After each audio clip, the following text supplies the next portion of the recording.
what your analysis is of feminine heroes today, what's happened, and how can the Heroine's Labyrinth help us articulate them? Well, I would say that if you only have the hero's journey as a monomythic model and it's not the right fit, then you are forced to kind of stretch things into it or force things into it. That's what I was doing when I was writing. And like if you ever end up reading the book, you'll see like I have a mentor figure. Like I was really serious about following the hero's journey in the beginning, and I left it because it still worked. It was beautiful, but other things went off into different directions. The Heroine's Labyrinth will give you an alternative model to consider whether or not your story conforms mostly to this set of archetypal designs or not. Not every story is a Heroine's Labyrinth, just like not every story is a hero's journey. And there are going to be some stories that defy both of them and take on their own thing. There's a lot of stories that I've studied where I was like, that's a little bit of the labyrinth. Oh, that's a little bit of the journey. I don't know what this is. And then there's others that look like they start as a journey and end as a labyrinth. Barbie actually starts. There's some very archetypal, clear-cut examples of hero's journey elements. And then at around the halfway point, when she gets back to Barbie land, we're not on a hero's journey anymore. We're in a heroine's labyrinth. And those archetypal designs begin coming up to the forefront more and more. Well, do you know why? I want to refer to that because Margot Robbie said in an interview recently, because they're winning all these awards now, Golden Globes and everything. Yeah. They're probably, I don't know if they'll win an Oscar. I think they deserve one, but I don't know if they will. They're winning, but they got a Golden Globe, which they deserved. And she gave an interview, she gave it on stage when she won the Golden Globe. When they won the Golden Globe, she gave this point. She said that when we went to the studio and said to them, we're going to make Barbie as a 4-quadrant movie for men and women, they laughed in our face. They laughed in our face, and nobody but women and young girls is going to watch Barbie. And they said, no, we're going to make this movie for men. And they did. It's because they switched these narratives. There is a structural narrative for the feminine, and there's a structural narrative for the masculine, and they mesh. It's a very rare film, and they did it. And I don't know that they did it realizing they were doing it, but their intention was to make it for men, and they succeeded, which was seemingly impossible. Yes, I thought they did a great job, and I also thought that the craftsmanship of the film itself, you could tell a great story and do a shoddy job with the actual film work, just like you can have a beautiful film with garbage story, like The Last Jedi, for example. So this was one where I thought that the film craft did something kind of unique, and I'll never forget Greta Gerwig mentioned authentic artificiality in an interview, and I was like, oh, what a weird phrase. And she was talking about how you could, like in Wizard of Oz, you could tell that the background's painted and artificial and that they're props, and yet it's beautifully done, it's intentionally done, and it still feels authentic to the story and to the visual storytelling medium. And I was like, I love that. So anyway, it was nice to hear a director talking purely about film craft. And look, your own video. Your video wisely starts with the Wizard of Oz as the first example of the labyrinth, right? Of the Yellow Brick Road, right? It's the first example. It's an archetypal example, right? And that is the number one movie that Greta Gerwig, she listed the 20 movies that inspired Barbie. The number one movie was The Wizard of Oz. And you can see that from the opening shot when you enter Barbie Land, and the backdrop is the pastel Wizard of Oz kind of world. And it's got the pink brick road. She did a perfect job, and she left it all in the background. It was up to you to spot those things and make the connection. She didn't, no one said it, like, oh, that's just like, whatever. So anyway, I really did appreciate the film work there. So my point is, in terms of like telling a story, the Heroine's Labyrinth gives you something to work off of. I used to read memoirs. So I'm an ardent defender of the hero's journey.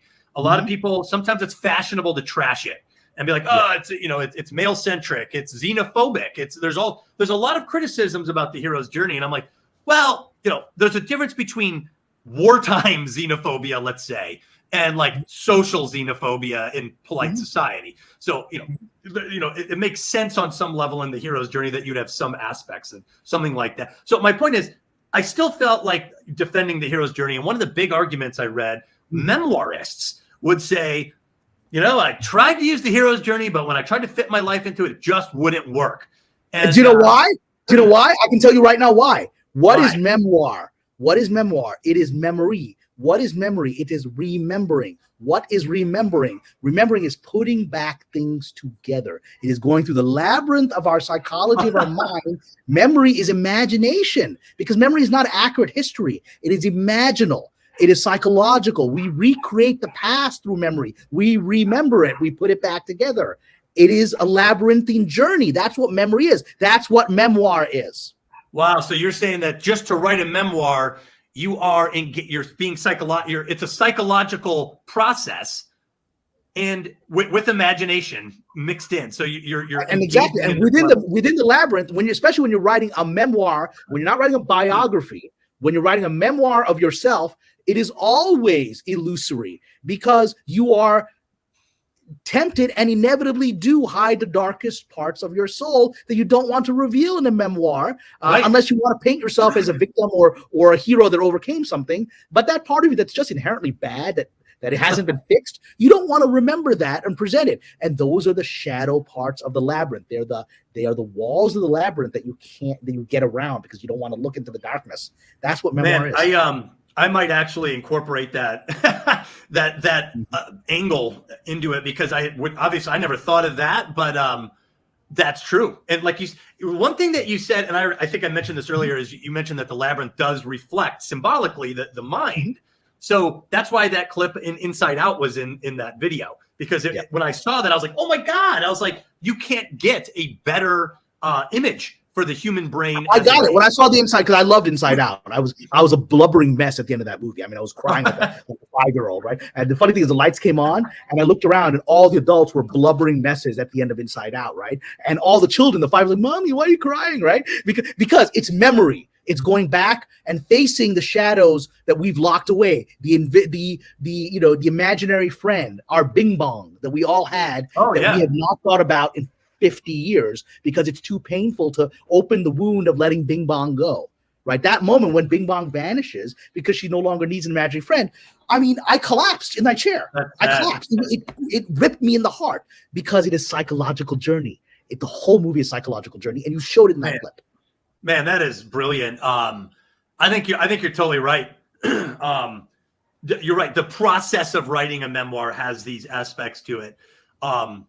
My, I guess, less dramatic answer was that most of us never leave the native culture. Most of us tend to have lives somewhat in a certain rhythm, and that the Heroine's Labyrinth might actually work better under those conditions. I remember reading one woman's blog, and it broke my heart a little bit. She's like, maybe women don't have the journey. Maybe we don't have a boon that we bring home. And I couldn't help but think that there's no way that that's true. But under the rubric of the hero's journey, she was left with that feeling that was her conclusion. I was like, that's a shame that anyone would want to come to that conclusion. Hopefully she doesn't believe it. But like in that case, the Heroine's Labyrinth could offer an alternative. That's it. You've given her a new paradigm. You've given her a new paradigm to understand that she's been on a journey. She's been on a scarier journey. She's been into Mordor. She's been into the witch's castle, the Wicked of the West. I mean, she's gone on a journey as a woman that's scarier than a man's journey in some ways, right? Because in some ways, yes. Yeah. Well, because they're not trying to kill you necessarily. So you have to deal with these people even after you've lost a social contest or been stigmatized. You wake up, you're still there. There's certain things about a challenge or a failed battle with the native culture that leave psychological scars that are really hard to get over. And sometimes they're hard to articulate, and sometimes no one wants to hear it, right? How many of us have been in a tough time in our life and we realize that when we start talking about it, people are like, ooh, they got to, they're not necessarily about your inner struggle. Because, first of all, we don't have your inner struggle, but it's also too raw for us. We're dealing with our own inner journey that's too difficult. And what is the feeling, the essential feeling of the labyrinth? And you and I talked about this probably in our earliest conversation about the book, right? Which is that it is the feeling of being trapped. And if there's any phrase that I hear so much from women, more than men, frankly, is I feel trapped.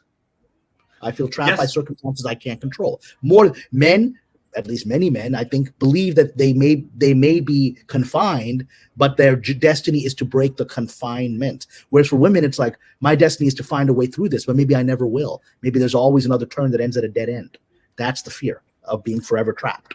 Yeah, well, and a lot of things in the culture are, we're going to deal with social rules. We've all had to put our foot in our mouth or do something. You're like, that didn't go over very well. You might have ruined an opportunity or something, and you have to deal with that. So just navigating social rules. It still lasts today in some cases. It's not so fun to not know the social rules and have to engage anyway. Or to face a hostile audience or have an unpopular idea. These terrify people. They say that public speaking is up there with death. I've seen this 1,000 times. I'm like, public speaking? Well, try it. I remember the first time I got up there, I was like, the wind comes out of you, and you're like, and then you lose focus, you lose sight of what you want to say, and the people are staring at you. These are different terrors that are very different from something like Frodo might experience out on the trail, or a Luke Skywalker. Because why is that? Because when you're standing there in front of an audience, all eyes are on you. So the energy is forcing you to turn internally into what are you going to say, how are you going to behave. You're into your mind, and you don't think you can come through the labyrinth to come up with the right words or the right way to behave in front of this audience, right? So that is the nature of it. Yes. All eyes are on you. You're no longer thinking externally. I mean, the way to overcome it is to then, like people say, imagine everyone in their underwear. What's the purpose of that? It's to turn the energy back. Instead of everyone's eyes on you, your eyes are on everyone else. So as a result, you're no longer confined within the labyrinth, and you can freely give a gift, right?